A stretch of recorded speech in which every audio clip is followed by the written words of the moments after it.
अमर रहे, अमर रहे, अमर रहे। मनोहर कांसीराम साहब अमर रहे, अमर रहे, अमर रहे। बहन जी जिंदाबाद, जिंदाबाद, जिंदाबाद। माननीय सतीश चंद्र मिश्रा जी जिंदाबाद, जिंदाबाद, जिंदाबाद। माननीय सतीश चंद्र मिश्रा जी जिंदाबाद। जिंदाबाद, जिंदाबाद। अब जिंदाबाद, जिंदाबाद। अब मैं वो माला वाला कहाँ अच्छे से लाओ उठा के। संतोष भाई माला इसमें छूने मत दीजिएगा।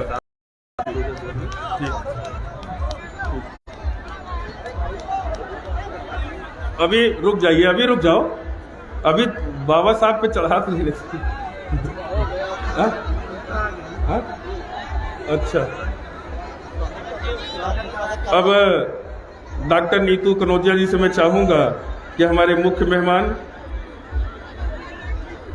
मेहमान माननीय श्री सतीश चंद्र मिश्रा जी और उन्हीं के साथ में आए माननीय नकुल दुबे साहब पूर्व कैबिनेट मंत्री, माननीय डॉक्टर अशोक गौतम जी मुख्य सेक्टर प्रभारी एवं पूर्व राज्य मंत्री, माननीय राजू गौतम जी, माननीय गुलाब चमार जी और सभी साथियों का माला पहनाकर स्वागत और अभिनंदन करेंगी।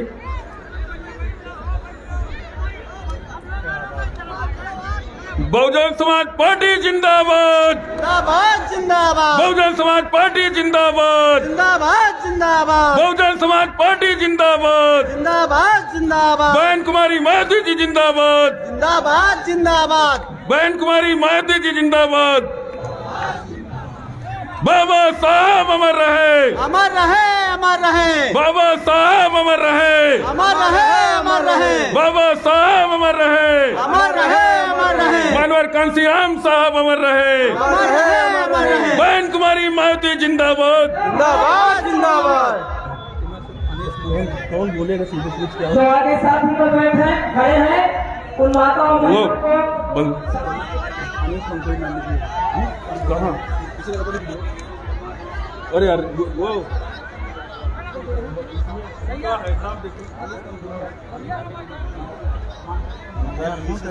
हाँ?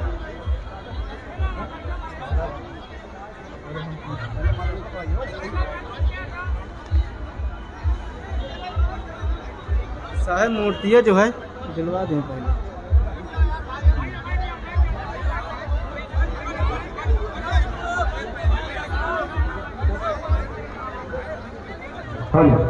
ये जितने भी यहाँ पर खड़े हैं मेरे समाज बंधुओं से निवेदन है कि वो लोग अपनी जगह लेकर बैठ जाएं।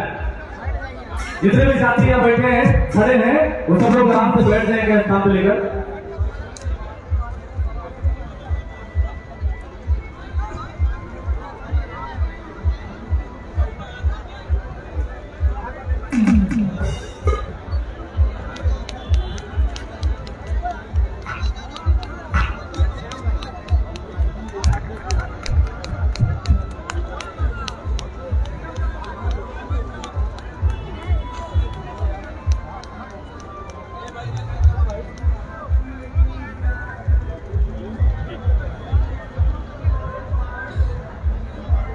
अब इधर आप साथी इधर ये सुनील भाई ये जगह खाली करा दीजिए, इधर से सामने आ जाइए सब लोग। अब इधर स्वागत के बाद हमारे बीच में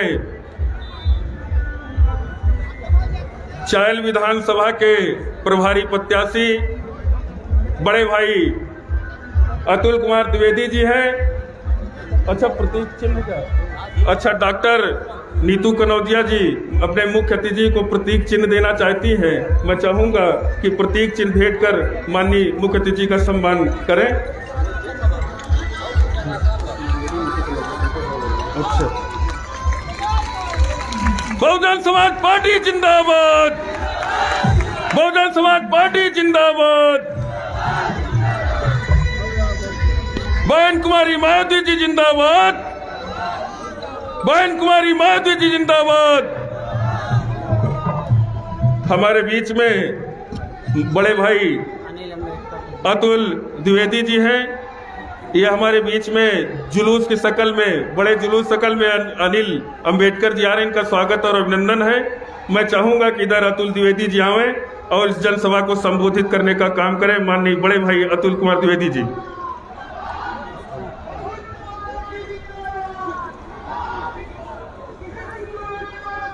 पश्चिम सरीरा के ऐतिहासिक दंगल मैदान में मैं सर्वप्रथम बाबा साहब डॉक्टर भीमराव अंबेडकर जी के चरणों में श्रद्धासुमन अर्पित करता हूं, मान्यवर साहब के चरणों में श्रद्धासुमन अर्पित करता हूं। और आज के कार्यक्रम के मुख्य अतिथि और हम सबके अगुआ जो समतामूलक समाज का आज वो अभियान लेके चल रहे हैं, हम हमारे बीच में आए हुए हैं, उनका हम पूरी कौशाम्बी की जनता की तरफ से, अपने पूरे प्रबुद्ध समाज की तरफ से तहे दिल से सादर अभिनंदन करते हैं, सादर प्रणाम करते हैं। हमारे इस कार्यक्रम में हम सबके अग्रज और इस इलाहाबाद मंडल के मुख्य सेक्टर प्रभारी अशोक गौतम जी भाई साहब, राजू गौतम जी, गुलाब चमार जी एवं जगन्नाथ पाल जी, टीएन जयसल जी, महेंद्र गौतम जी एवं उपस्थित सभी पदाधिकारियों का सादर अभिनंदन वंदन करते हैं। साथियों, आज हम लोग यहाँ खड़े हुए हैं तो इसलिए खड़े हुए हैं कि जब हमारा देश 1947 में आज़ाद हुआ तो बाबा साहब ने हमें एक ऐसा लोक कल्याणकारी संविधान बना के दिया जिसके तहत उनकी परिकल्पना थी कि देश में एक लोक कल्याणकारी शासन की स्थापना हो। लेकिन 70 सालों में इन सरकारों ने बाबा साहब के सपनों को चूर कर दिया। 70 सालों में इन सरकारों ने हमें क्या दिया है? 70 साल में इन सरकारों ने हमें ऐसा काम किया, ऐसी नीतियां बनाई कि देश का गरीब होते चला गया और देश की 70% संपदा मात्र 70 लोगों के हाथों में सीमित हो गई। ये 70 लोग ऐसे हैं जो इस देश के ऐसे कॉरपोरेट घराने हैं जो इस देश की सारी मीडिया को खरीद लिया है और इस देश की पार्टियों को फंडिंग करके अपनी गुलाम बना लिया है। आज जो सरकारें चल रही हैं उन कॉरपोरेट घरानों की सरकारें चल रही हैं, उनकी नीतियां उनके लिए बनाई जा रही हैं। आम आदमी उनके किसी भी फार्मूले में फिट नहीं बैठता है, उसका दोहन करना है। अभी इन सरकार ने उन्हीं 70% संपदा को होल्ड करने वाले 70 लोगों के ही कहने पे 1-3 ऐसा काला कानून बनाया था, जो कानून ऐसा था कि आप अपनी खेती में खेतिहर मजदूर बन जाते। आप तो गेहूं उगाते लेकिन उसको चक्की में पिसवा नहीं पाते, वो अडानी के मिल में जाता, पीसा जाता, तब आपको डबल दाम में मिलता। आप गाय पालते, उसका दूध निकालते, यूज तो कर लेते, लगल बगल वाले को 1 लीटर बेचना होता तो वो अडानी के मिल में जाता, पैकेट में बंद होता, तब वो आपके बगल वाले को बिकता। इस तरह के कानून लागू किए जा रहे हैं। 2014-17 में इस देश में सरकार बनी, वो कोई सामान्य घटना नहीं थी, वो एक ऐसी घटना है कि जो हमारी सामाजिक एकता को तोड़ने का कुचक्र चल रहा है। मित्रों, बहुजन समाज पार्टी कोई पार्टी नहीं होकर एक सामाजिक आंदोलन है। उसका उद्देश्य समतामूलक समाज की स्थापना है। और ये समतामूलक समाज कैसे बनेगा? जब तक कि हमारे देश में सामाजिक एकता नहीं कायम होगी। और ये सामाजिक एकता कायम करने के लिए हम सभी प्रबुद्ध वर्गों को इस आंदोलन में भाग लेना है। और इस आंदोलन में हम सब प्रबुद्ध वर्ग आगे बढ़ के भाग लें। और हमारी बहन नीतू कनौजिया जी जो समाज सेवा कर रही हैं, उनके साथ इस प्रबुद्ध समाज को आगे बढ़ना है। इसी के साथ जय हिंद, जय भारत। धन्यवाद बड़े भाई माननीय अतुल जी। वक्ताओं की अगली कड़ी में मैं सबसे निवेदन करूंगा कि दूसरा प्रोग्राम खागा की विधानसभा में लगा है, मैं जो लोग यहाँ पर बोलने आ रहे हैं मैं उनसे निवेदन करूंगा कि कम समय में अपनी बात को रखने का काम करें। इसी क्रम में लोकप्रिय जनप्रिय नेता और मंझनपुर की विधानसभा प्रभारी आबलिक प्रत्याशी डॉक्टर नीतू कनौजिया जी आवें और इस उमड़े हुए जनसैलाब को संबोधित करने का काम करें। डॉक्टर नीतू कनौजिया जी।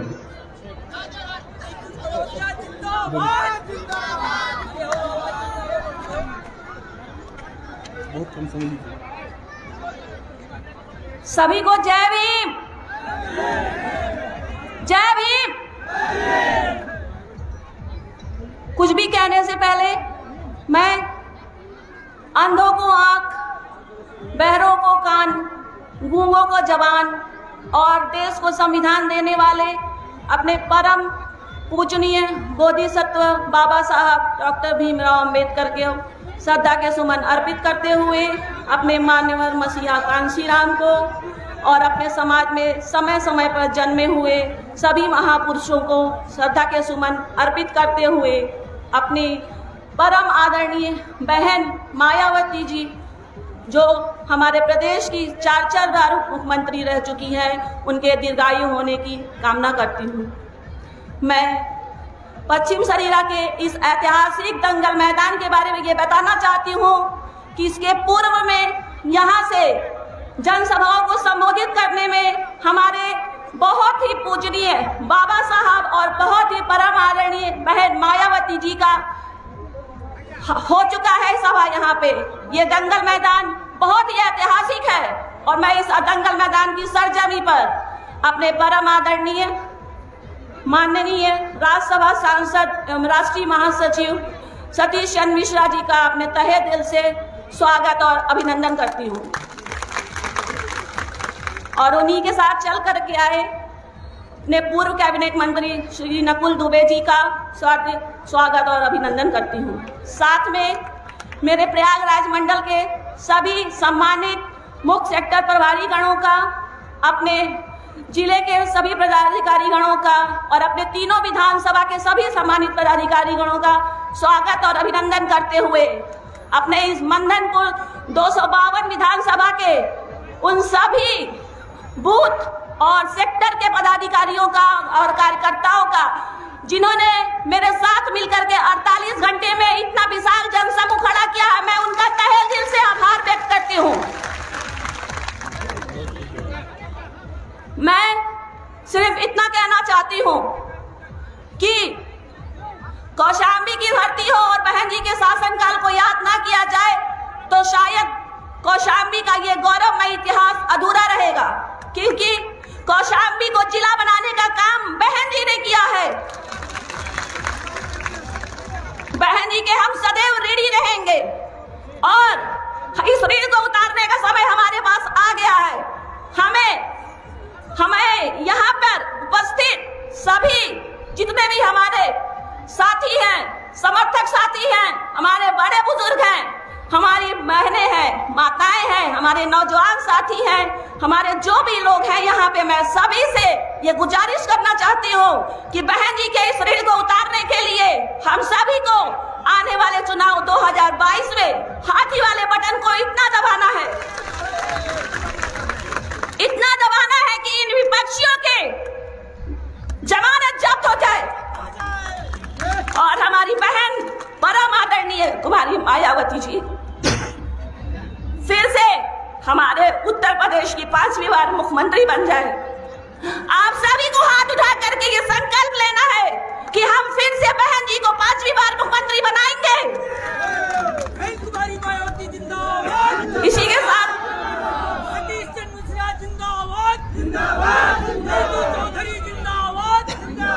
इसी के साथ मैं अपना सारा समय अपने मुख्य अतिथि जी को दूंगी। वो हमें बहन जी के दिशा निर्देशों से अवगत कराएंगे। जय भीम, जय भारत, जय बहुजन समाज।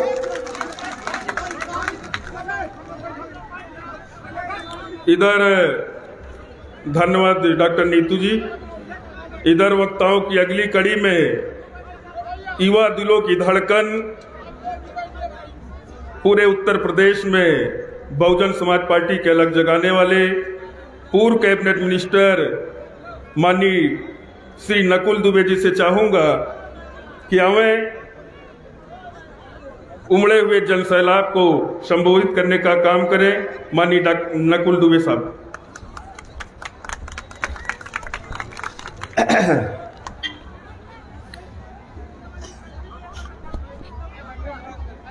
सब लोग भीम को चाहते हैं ना?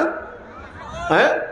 अभी हमारी प्रत्याशी महोदया नारा लगवा रही थी तो हमने देखा 2-4 लोगों में ही आए और बाकी लोग शांत बैठे रह गए। दोनों हाथ उठा के ललकार करके जय भीम, जय भीम, जय भीम, बहुत बहुत धन्यवाद। बस मुझे इतना ही कहना था। सब लोग मुख्य अतिथि सुनने के लिए आए, मैं भी उनको सुनने के लिए आया हूँ। बस इतना कहना चाहता हूँ कि मुख्य अतिथि महोदय जो भी बोले उसको इस मंच पर छोड़ करके मत जाइएगा। इस ऐतिहासिक सम्मेलन के माध्यम से संपूर्ण कौशाम्बी में ये संदेश देने का काम करिएगा कि बहुजन समाज पार्टी की लहर आ चुकी है। अब कोई ये व्यक्ति इन तीनों सीटों को जीतने से रोक नहीं पा रहा है। नहीं, ठीक है। तो बस मैं इतना ही कहना चाहता हूं कि जो माननीय मुख्यमंत्री महोदय कहें उसको सुन करके, उसको बुन करके, उसको अपने मन में, अपने दिलों में लेकर के जाइएगा और पूरे के पूरे विधानसभा में, चाहे वो मंझनपुर हो, चाहे वो सिराथू हो, चाहे वो कौशाम्बी हो, घर घर इस संदेशा को देने का काम करिएगा कि आदरणीय बहन कुमारी मायावती जी इस प्रदेश की 5वीं बार मुख्यमंत्री बनने जा रही है। बहुजन समाज पार्टी एक बार पुनः उत्तर प्रदेश स्थापित होने जा रही है। बहुत बहुत धन्यवाद। जय भीम, जय भारत। अब मैं अनुरोध करूंगा माननीय मुख्यमंत्री महोदय से कृपया वो मंच पर आए, हम सबको आशीर्वचन देने की कृपा करें और सभी तीनों प्रत्याशियों को विधानसभा पहुंचने के लिए उनको आशीर्वाद दे। माननीय सतीश मिश्रा जी।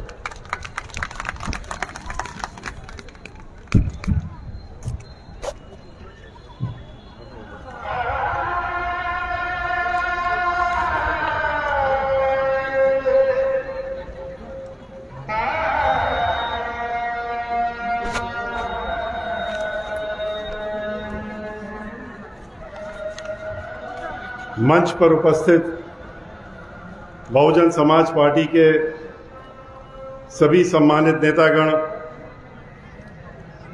श्री नकुल दुबे जी पूर्व कैबिनेट मंत्री, श्री अशोक गौतम जी मुख्य सेक्टर प्रभारी एवं पूर्व राज्य मंत्री मुख्य सेक्टर प्रभारी, श्री राजू गौतम जी मुख्य सेक्टर प्रभारी,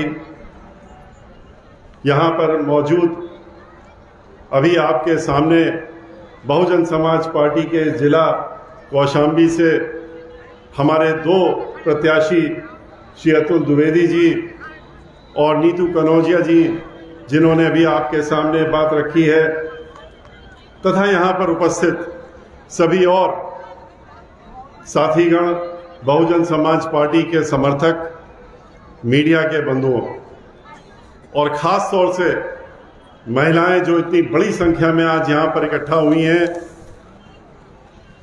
जो कि हमारे प्रदेश ही नहीं हमारे देश की आधी आबादी से ज़्यादा हैं। आज यहाँ पर हम लोगों का उत्साह बढ़ाने के लिए और ख़ास तौर से नीतू जी का आप हौसला बढ़ाने के लिए तो आई हैं और इससे ये साफ जाहिर हो रहा है कि आगे आने वाला जो चुनाव है उसमें मंझनपुर से आप लोग अपना आशीर्वाद पहले से ही नीतू कनौजिया जी को दे चुके हैं और ये विधानसभा में जीत कर जाने का काम जरूर करेंगे। भाइयों, आज आपके सामने यहाँ पर हम कई बार पहले भी आए हैं और इस दंगल के मैदान में भी आए हैं। यहाँ पर भी हमारी बैठकें पहले हो चुकी हैं, लेकिन आज का जो दंगल है वो दंगल आपके लिए बहुत ही महत्वपूर्ण है। वो ऐसा दंगल है जिसमें अगर आप जरा सी भी चूक गए तो आपको फिर उठने का मौका नहीं मिलेगा। लेकिन अगर इस दंगल में आपने अपनी ताकत दिखाते हुए ही, खाली ताकत दिखाते हुए नहीं, अपनी बुद्धि का इस्तेमाल करते हुए, और दंगल में जो इस्तेमाल किया जाता है आपने पटकनी देने का काम कर दिया, तो फिर दूसरे लोग उठने लायक नहीं रहेंगे, और खास तौर से वो लोग जो आपको धोखा देते आए। ऐसे लोगों को सबक सिखाना आपको मंझनपुर से, जिन्होंने पहले आपका वोट लिया, आपके समर्थन से जीते, बहुजन समाज पार्टी के झंडे के नीचे खड़े होकर के जीते, और उसके बाद जब वर्षों वर्ष जीतने के बाद अचानक से उनको लगा कि नहीं, अब हमको यहां से हट जाना चाहिए।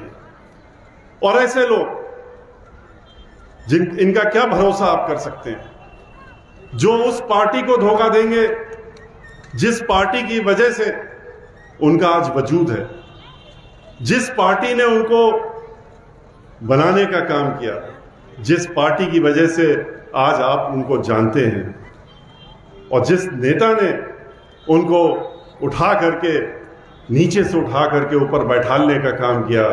हमारी पार्टी की मुखिया और बहुजन समाज पार्टी की मुखिया, 4 बार उत्तर प्रदेश की रही मुख्यमंत्री बहन कुमारी मायावती जी ने। ऐसे लोगों को जो लोग भूल जाएं और ऐसे लोगों को लोग धोखा देने की सोचें तो फिर जनता को कहाँ छोड़ने वाले हैं, जब जनता को भी धोखा देने का काम वो सबसे पहले करने का काम करेंगे। तो इसलिए उनका चेहरा पहचान के रखिए। और उनके साथ साथ में जो आज सरकार चल रही है उत्तर प्रदेश में, भारतीय जनता पार्टी की सरकार, कैसी सरकार चल रही है, किसी से छुपा है? आज कौन इस सरकार में खुश है? एक भी वर्ग, एक भी व्यक्ति, एक भी कोई भी ऐसा व्यक्ति नहीं है जो कह दे कि हम खुश हैं। आप किसी को ले लीजिए, किसानों को ले लीजिए, जो टीचर हैं उनको ले लीजिए, आप महिलाओं को ले लीजिए, आप नौजवानों को ले लीजिए, आप किसी को भी ले लीजिए, हर एक के साथ में इन्होंने धोखा देने का काम किया। किसानों से कहा कि आप हमारे साथ में आ जाइए, हम आपकी आमदनी 2 गुना कर देंगे। किसानों ने सोचा कि ये तो धर्म की बात करते हैं, ये तो कहते हैं बड़े भारी धर्मात्मा हैं, तो इनकी बात में सच्चाई होगी। उनको क्या मालूम था कि धर्म के नाम पे ये छलावा है। चेहरा तो कुछ और है, ऊपर से बातें कुछ और हैं, अंदर से दिल में कुछ और है। दिल के अंदर तो चोर बैठा है कि हमें इनको कुछ नहीं देना है, इनको धोखा देना है, लेकिन धर्म का मुखौटा बना करके और इनसे वोट लेना है, वोट लेने के बाद इनको छोड़ देना है, इनको चोट पहुंचाने का काम करना है। किस तरह से किसानों के साथ में इन्होंने किया? पहले तो उनसे 2 गुना की बात कही, आमदनी तो 0 कर दी, आमदनी तो 0 पे पहुंचा दी। किसानों की जमीन हड़पने के लिए नीयत खराब हो गई। नीयत खराब होकर के उनके जो चुनिंदा 2-4 उनके बड़े बड़े उद्योगपति हैं, उन्होंने कहा कि हमको अब जमीनों पर कब्जा चाहिए और किसानों की जमीन पे कब्जा चाहिए। तो उन्होंने कहा ठीक है, ले लो भाई, हजारों करोड़ रुपए का चंदा आ जाता है, सबको मालूम है इन उद्योगपतियों से। और उसके एवज में जमीन देने का वादा कर दिया और 3-3 काले कानून लाने का काम किया। ऐसे कानून जिसमें कि जमीन किसान की हमेशा हमेशा के लिए उसके पास से चली जाती। किसानों ने आंदोलन किया। किसान जब समझ गए कि हमारे साथ धोखा हो रहा है, ये उनमें से नहीं है जो वादा करते हैं पूरा करते हैं, ये बहन मायावती जी नहीं है जिन्होंने कहा कि हम किसानों की देखभाल करेंगे, तो उन्होंने 2 गुना आमदनी बढ़ाने के लिए उन्होंने किसानों का जो मूल्य था मिलता था, गन्ने का मूल्य मिलता था, उसको 125 रुपए से 250 पहुंचाने का काम कर दिया, 2 गुना कर दिया। इन्होंने तो 25 रुपए बढ़ाए हैं 5 साल में, चुनाव आ गया इसलिए 5 रुपए सालाना। और जमीन में कब्जा करने के लिए जब नीयत खराब इनकी सामने आ गई किसानों के, वो आंदोलन पे आए। आंदोलन जब उन्होंने करना शुरू किया तो सबने, पूरे देश ने देखा। हम लोग उनके साथ में थे, बहुजन समाज पार्टी कंधे से कंधा मिला करके उनके साथ में आंदोलन में शामिल थे।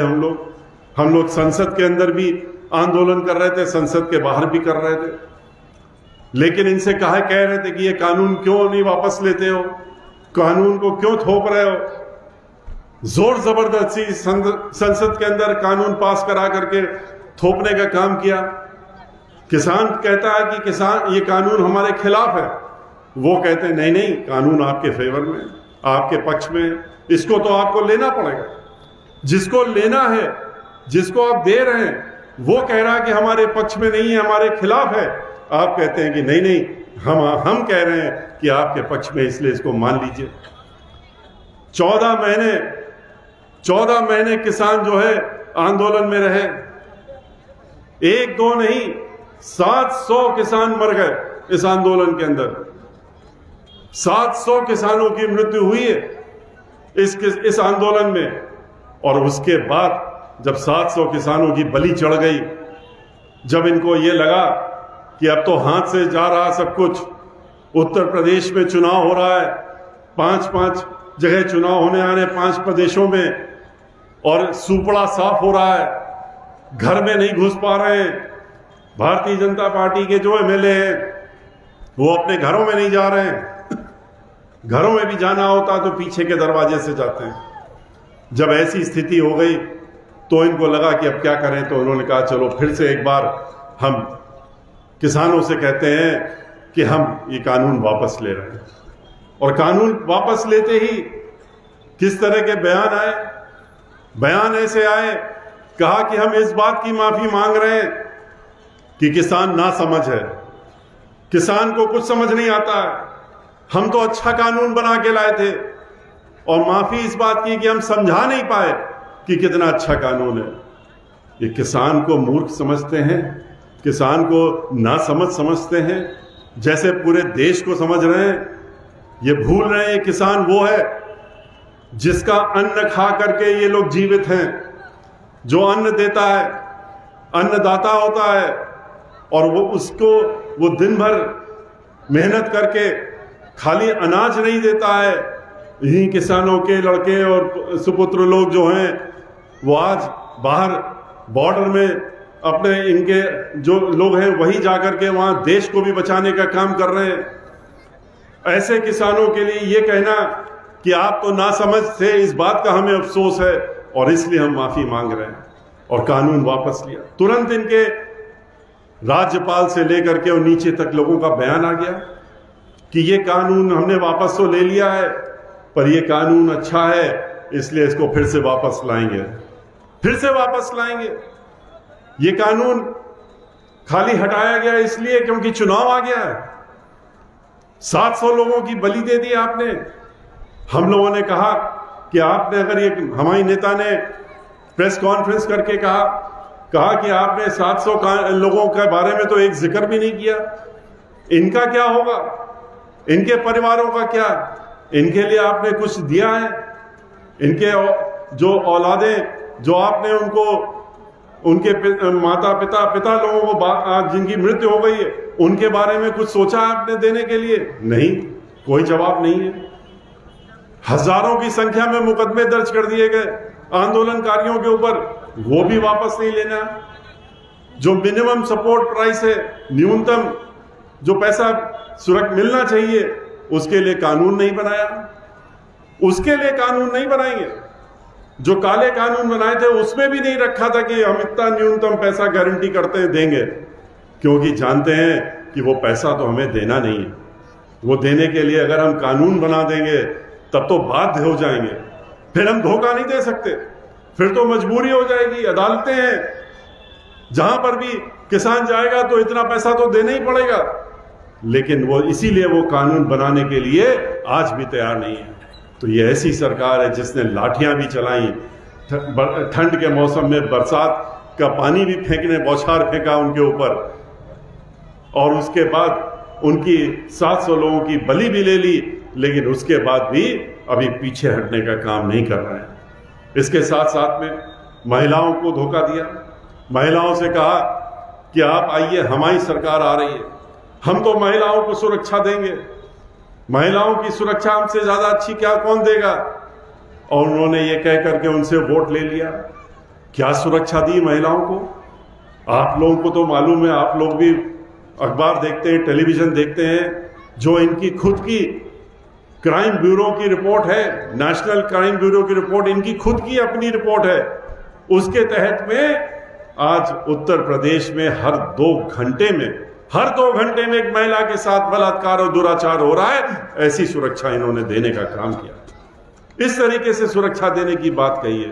बहन मायावती जी की याद करिए, इनकी सरकार तो याद दिलाती है समाजवादी पार्टी की सरकार का जो आलम था, जहां घर से कोई निकल नहीं सकता था, जब तक फिरौती न दे तो घर में नहीं सुरक्षित रहता था। गुंडा, बदमाश, और रेप, ये सारी चीजें जो समाजवादी पार्टी की सरकार में होती थी, वो इस भारतीय जनता पार्टी की सरकार में भी देखने को मिल रही। फिरौती से लेके, डकैती से लेके हर चीज हो रही है। और ये सरकार कहती है कि हम तो बहुत अच्छी सरकार दे रहे हैं। महिलाओं के साथ धोखा देने का तो काम किया ही समाजवादी पार्टी के साथ। समाजवादी पार्टी की बात दूसरी, उनके तो मुखिया, जो पहले मुखिया थे, मुख्यमंत्री भी रहे, उन्होंने तो ऐलान कर दिया था मंच से ऐलान किया था।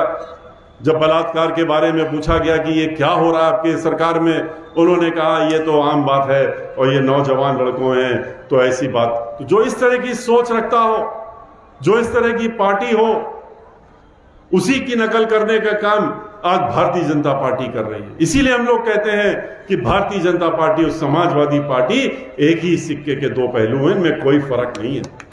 एक ही इन्होंने सरकारें भी मिलकर बनाई हैं। 2003 की सरकार भारतीय जनता पार्टी ने बनवाई थी, समाजवादी पार्टी की सरकार, ये सबको मालूम है। जब 37 MLA बहुजन समाज पार्टी के, भारतीय जनता पार्टी के जो उस समय तत्कालीन विधानसभा के अध्यक्ष थे, उन्होंने एक आदेश देकर के उनका विलय करा दिया था समाजवादी पार्टी में, क्योंकि भारतीय जनता पार्टी और कांग्रेस पार्टी उन्होंने मिलकर के उनको समर्थन दिया था और समर्थन देने के बाद सरकार बनाने का काम किया था। और ये लोग इसीलिए आपस में मिलकर के ही बात करते हैं। आजकल भी जो आप देख रहे हैं, कहीं दंगे की बात हो रही, कहीं फसाद की बात हो रही है, ध्रुवीकरण की बात हो रही है, तो ये लोग पहले से तय कर लेते हैं कि कैसे करें जैसे कि हम लोग समाज को आपस में लड़ा सकें। बहन मायावती जी की याद करिए, रात के 12 बजे भी अगर किसी महिला को घर से निकलने की जरूरत पड़ती थी, किसी बेटी को निकलने की जरूरत पड़ती थी, वो सोचती विचारती नहीं थी और घर से निकल जाती थी, क्योंकि जानती थी कि हम सुरक्षित रहेंगे, क्योंकि इस प्रदेश की मुखिया बहन मायावती जी हैं और किसी की हिम्मत नहीं कि हमारी तरफ गलत निगाह उठा के देखें। आज बेरोजगारी का आलम क्या है? बेरोजगारी का आलम यह है कि पूरे 70 वर्षों में, 75 वर्षों में आज सबसे ज्यादा बेरोजगारी है। नौजवान, पढ़ा लिखा नौजवान बेरोजगार होकर घूम रहा है, उसको नौकरी नहीं मिल रही है। इन्होंने कहा कि हम 2 करोड़ नौकरी देने का काम करेंगे, हर साल देने का काम करेंगे। नौकरी तो नहीं दी, हर साल इन्होंने नौकरी लेने का काम जरूर किया है। 2 करोड़ लोगों की नौकरी लेने का काम। जहां जहां भी नौकरी हो सकती थी, जितने भी सरकारी और गैर सरकारी जहां जहां भी नौकरी मिल सकती थी, इन्होंने उन सब जगह उनको बेचने का काम कर दिया। जितने भी उपक्रम है, सरकारी उपक्रम, उनको बेच करके और उनमें जहां सरकारी नौकरियां मिलती थी, वहां प्राइवेट हाथों में बेचने का काम कर दिया, जिससे नौकरी समाप्त हो जाए। और जब नौकरी समाप्त हो जाती है तो रिजर्वेशन तो अपने आप ही खत्म हो जाता है। जब नौकरी ही नहीं होगी तो रिजर्वेशन कहां से होगा? ये वो सरकार है जिसने टीचरों को बेरोजगार कर दिया, उनको उनका भत्ता देना बंद कर दिया। उन्होंने उनसे वोट तो ले लिया, जो भी वित्त विहीन विद्यालय थे उनसे वोट लिया, इन्होंने उनके टीचरों से वोट लिया, उनको वादा किया और फिर उनको धोखा दे करके एक नया पैसा भी देने की जगह लाठी डंडों से उनका स्वागत लखनऊ में करने का काम किया।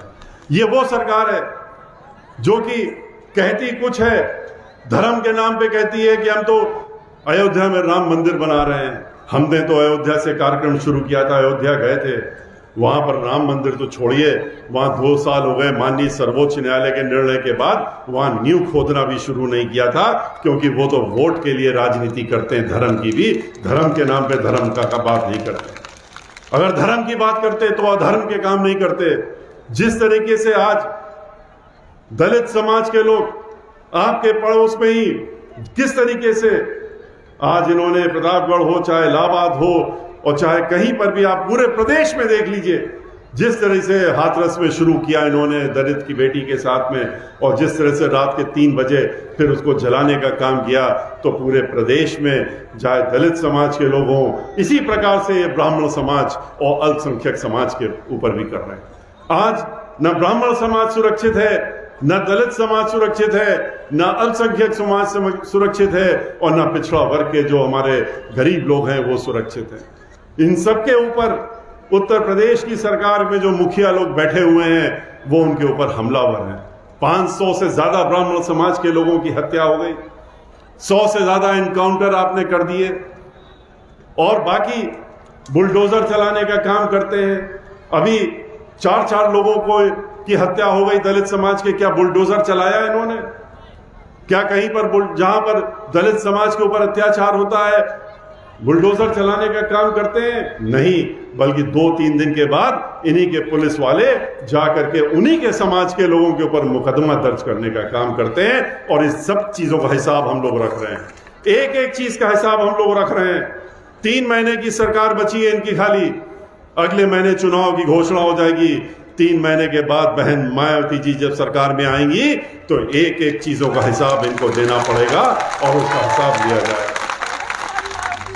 ये जो अधिकारी, पुलिस के अधिकारी, बड़े बड़े अधिकारियों को इन्होंने आजकल एक मुखौटा गुंडों का पहना दिया है इन्होंने, और उनसे भी गुंडागर्दी करा रहे हैं। उनको भी संभलना पड़ेगा, उनको भी समझना पड़ेगा कि अब ये 5 साल की सरकार भारतीय जनता पार्टी की नहीं है, ये 3 महीने की सरकार बची है। और उनको भी जो अत्याचार वो कर रहे हैं लोगों के ऊपर, वो उनको बंद करना पड़ेगा। जिस तरीके से लखनऊ में उन्होंने एक व्यापारी, एक जो नौकरी पेशा आदमी था, उसको रोक करके गोली मार दी ब्राह्मण समाज के। जिस तरह से महोबा में उन्होंने एक ब्राह्मण समाज के व्यापारी को, एक आईपीएस अधिकारी फिरौती लेने का काम करते रहे, जब फिरौती नहीं दी तो उसको उसकी गाड़ी में ही गोली मार करके हत्या कर दी। किस तरीके से गोरखपुर में एक व्यापारी गुप्ता समाज के व्यक्ति के साथ में उनके होटल में घुस करके पुलिस वालों ने उसको मारने का काम किया। और ये सब आईपीएस अधिकारी किस तरीके से, अभी एक लड़की जो कि बाराबंकी में काम कर रही थी और जिसके ऊपर इतना उत्पीड़न किया एक पुलिस अधिकारी ने कि उसने जाकर के आत्महत्या करने का काम किया। और किस तरीके से आज पूरे प्रदेश में 1-2 नहीं, सैकड़ों की संख्या में इन्हीं लोगों के हाथों से ये लोग मरवाने का काम कर रहे हैं। तो ये सब दिखाता है कि जब कानून, कहने वाले तो कह रहे हैं कि हमारे हाथ में कानून का राज चल रहा है, लेकिन कानून का राज नहीं चल रहा है, गुंडागर्दी का राज चल रहा है, दहशतगर्दी का राज चल रहा है, जो कि अब समाप्त होने का समय आ गया। और इसको समाप्त करने का वक्त, मौका आपके हाथ में है। आपको ये देखना है, चाहे वो टीचर हो, चाहे वो अधिवक्ता हो, चाहे वो ब्राह्मण समाज के व्यक्ति हो, चाहे वो दलित समाज के व्यक्ति हो, चाहे वो मुस्लिम समाज के व्यक्ति हो, अल्पसंख्यक समाज के व्यक्ति हो, और चाहे वो बैकवर्ड समाज के व्यक्ति हो, ये सभी लोगों को मालूम अच्छी तरीके से, अकेली एक सरकार ऐसी आती है, जब पूर्ण बहुमत की सरकार 2003 से 7 में बहन मायावती जी की आई थी, तो उन्होंने अगर कहा था कि सर्वजन हिताय सर्वजन सुखाय, तो उन्होंने उसको करके भी दिखाया था। सारे समाज के लोगों को एक साथ लेकर के चली, कोई दंगा फसाद नहीं हुआ था, कोई लड़ा झगड़ा नहीं हुआ था। जिस तरीके से समाजवादी पार्टी की सरकार के दौरान दंगा होता रहा और वो सफाई में नाच गाना देखते रहे, इस तरह से बहन मायावती जी की सरकार में एक भी दंगा क्यों नहीं होता, एक भी फसाद क्यों नहीं होता है? क्योंकि उनको कानून द्वारा कानून का राज चलाना आता है। और अकेली ऐसी नेता हैं पूरे प्रदेश में नहीं, देश में, जिनके जैसे ही वो ओथ लेती हैं, उसी समय बड़े बड़े माफिया, बड़े बड़े गुंडे, बड़े बड़े दहशतगर्दी वाले और ये अधिकारी भी जो अपने हाथ में आज सरकार लिए हैं और सरकार को लेकर के अपने हाथ में जो दहशत फैलाने का काम कर रहे हैं, ये सब अपना नंगे पैर होकर के और लाइन से खड़े हो जाते हैं। और खड़े होकर के उनके सामने उनका फिर कोई दबाव नहीं चलता, क्योंकि उनको मालूम है कैसे राज चलाया जाता है। और इसलिए आज ये वक्त है जब आपके सामने ये मौका आया है। ये मौका अगर आप चूक गए तो ये मौका दोबारा आपको नहीं मिलने वाला है। जो हमारे नौजवान लोग हैं उनको आगे बढ़ने की जरूरत है।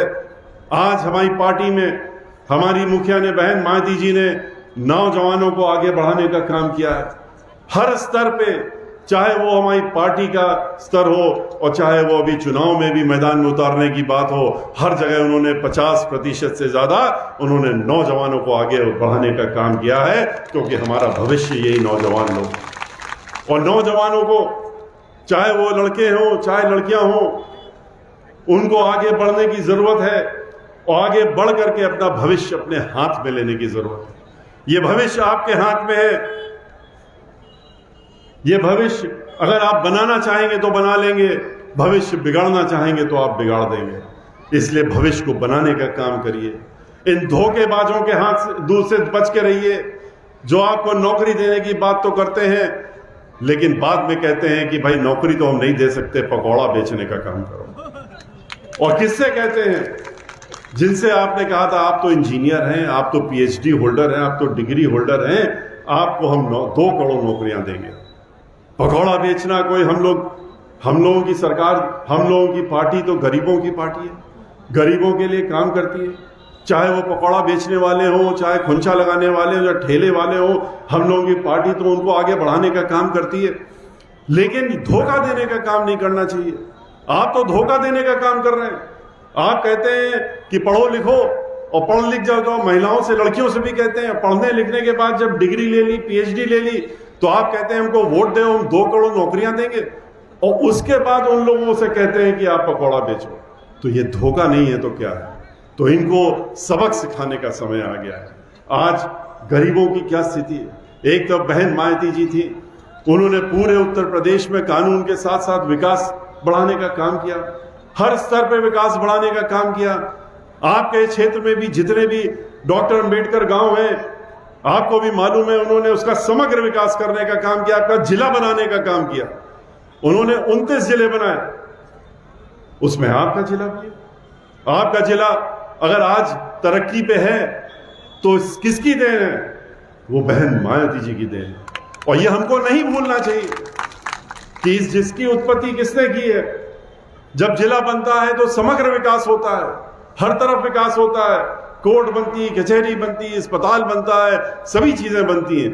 और वो जब जिला बनता है तो सब देना पड़ता है, सरकार की मजबूरी होती है। बहन मायावती जी ने पूरे उत्तर प्रदेश में 1-2 नहीं 29 जिले बनाए, और जिला बना के उन्होंने समग्र विकास करने का काम किया। 29,500 डॉक्टर अंबेडकर गांव का समग्र विकास बहन मायावती जी ने किया अपनी सरकार में। इतना ही नहीं, उन्होंने बिजली की व्यवस्था देने का काम किया। 6,500 मेगावाट बिजली मिलती थी, 13,500 पहुंचाने का काम बहन मायावती जी ने करने का काम किया। उन्होंने 11 उन्होंने मेडिकल कॉलेज, यूनिवर्सिटी, 7 से ज्यादा यूनिवर्सिटी, विश्व स्तरीय यूनिवर्सिटी देने का काम किया। हर जिले में उन्होंने स्कूल कॉलेज बनवाने का काम किया। लड़कियों के लिए स्कूल अलग बनाए, लड़कों के लिए अलग बनाए। और उन्होंने खास तौर से जो गरीब वर्ग के लोग हैं, जो बच्चे हैं, जो कंपटीशन में जाना चाहते हैं, उनके लिए एक हॉस्टल बना करके दिया हर जिले में, जिससे कि वहाँ मुफ्त में रहें, अपनी तैयारी करें, और उसमें वहाँ पर उनको खाली रहने की व्यवस्था नहीं, खाने की व्यवस्था के साथ में वहां पर उन्होंने उनको पढ़ाई कराने के लिए लोगों को, टीचरों की भी उपलब्धि कराने का काम किया। आज उत्तर प्रदेश में लाखों की संख्या में टीचर की जो पोस्टें खाली हैं। आपने देखा 20 लाख विद्यार्थी, 20 लाख परीक्षार्थी टीईटी की नौकरी के लिए उन्होंने इम्तिहान देने का काम किया।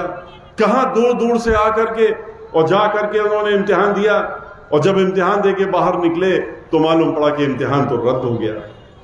और अब कब होगा किसी को नहीं पता। कम से कम इनकी सरकार में तो कुछ नहीं होने वाला है।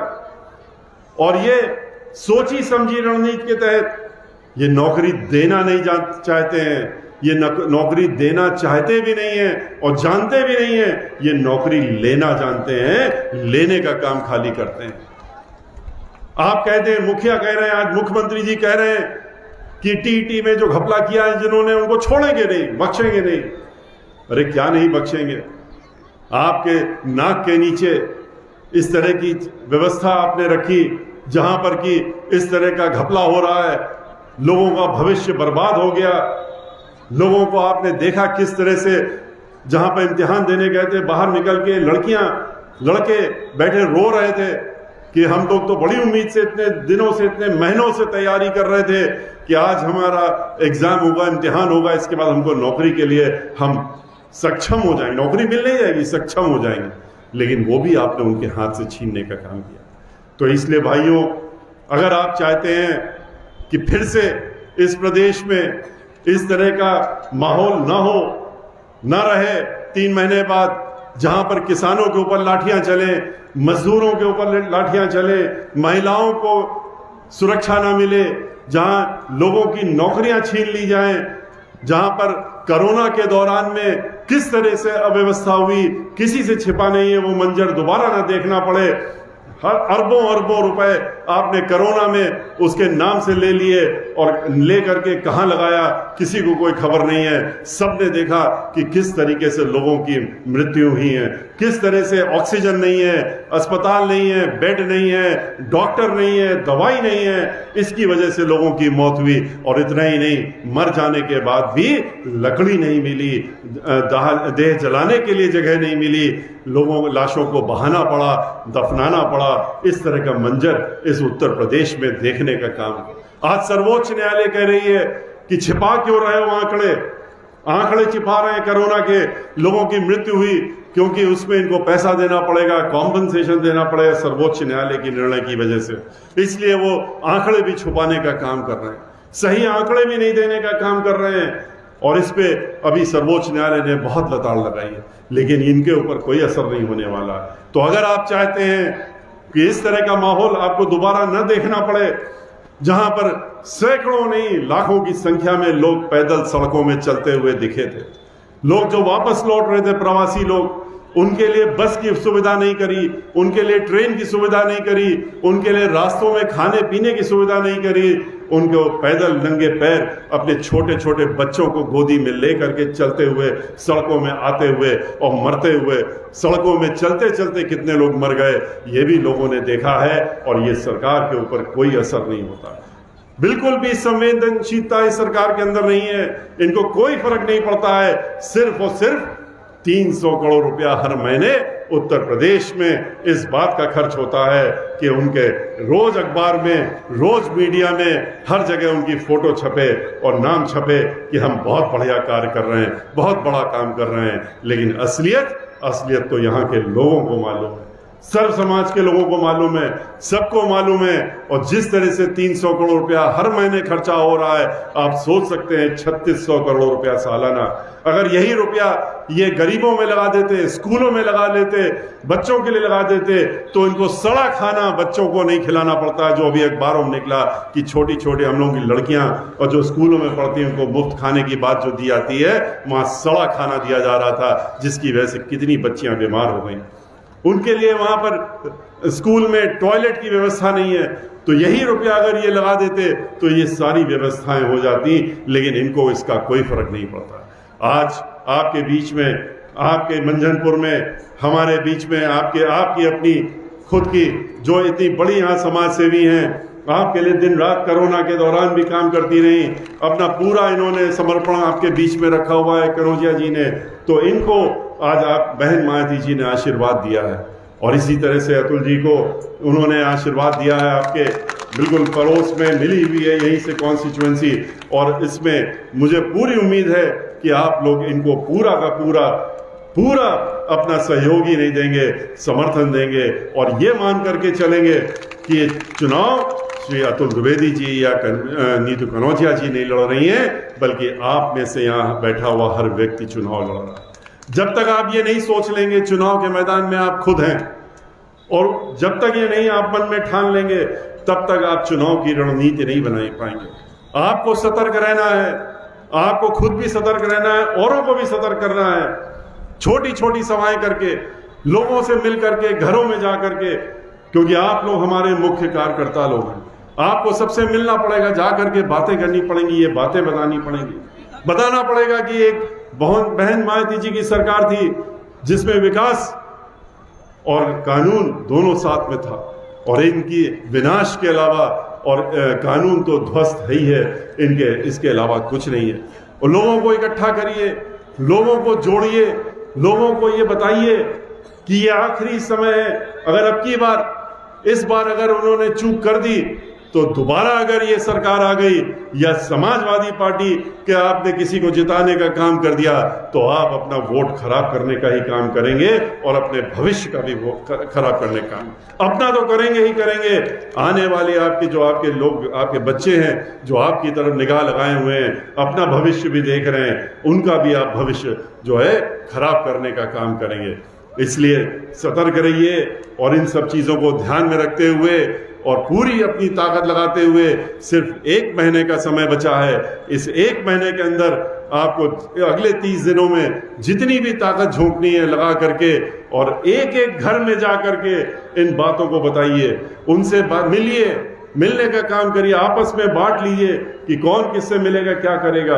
और जा करके हमारे जो यहाँ पर दोनों सीटें हैं हमारी, जो दोनों ही सीटों को आपको ऐतिहासिक वोटों से जिताने का काम करना पड़ेगा। इतनी ताकत लगा दीजिए कि आपके कौशाम्बी से हमारी जो 3 सीटें हैं, जो जिला आपको बहन मायावती जी ने दिया है, उस जिले को देने के उपलक्ष्य में आप उनको ये भेंट देने का काम करिए कि हम आपको ये 3 सीटें जिता करके और आपको भेंट दे रहे हैं, आपकी झोली में डालने का काम कर रहे हैं। यहाँ से 3 की 3 सीटें हम जिताने का काम कर रहे हैं और मुझे पूरा विश्वास है, मुझे पूरी उम्मीद है कि आप लोग ये जरूर करेंगे। हम लोग ने आज फिर से शुरुआत की, पूरे 75 जिले में घूम लिए थे, आपके कौशाम्बी में भी आए थे, लेकिन फिर से हम लोगों की शुरुआत हुई है। हम लोग आज आपके यहाँ आए हैं, इसके बाद यहाँ से हम लोग पड़ोस में जा रहे हैं, दूसरी सीट हमारी उसमें जा रहे हैं, खागाम जा रहे हैं, इसके बाद आगे जाएंगे। लेकिन प्रदेश भर में जा करके हम लोग फिर से बहन मायावती जी का संदेश आपके बीच में भेजने का, पहुँचाने का काम कर रहे हैं। हम जो कह रहे हैं, ये आपसे अपील जो कर रहे हैं, ये हम अपनी नेता बहन मायावती जी की तरफ से भी कर रहे हैं, क्योंकि उन्होंने हमसे कहा था वहां जा रहे हैं तो जरूर हमारी तरफ से उन लोगों से हमारी बात पहुंचाने का काम करिएगा कि हमारे वो अपने लोग हैं, हमारी निगाह उन पर हमेशा रहती है और हमने सोच समझ करके वो स्थान जिले में बनाया है और हम चाहते हैं कि उसको हम तरक्की की जो कमियां रह गई हैं, जो लोगों ने 10 साल में कमी कर दी है, उसको पूरा करने का काम बहन मायावती जी 10 साल नहीं, 5 साल नहीं लेती हैं, 10 महीने भी नहीं लेती हैं, कुछ महीनों में ही पूरा करने का काम करती हैं। ये आप लोगों को अच्छी तरीके से मालूम है और वो करने का काम करेंगी।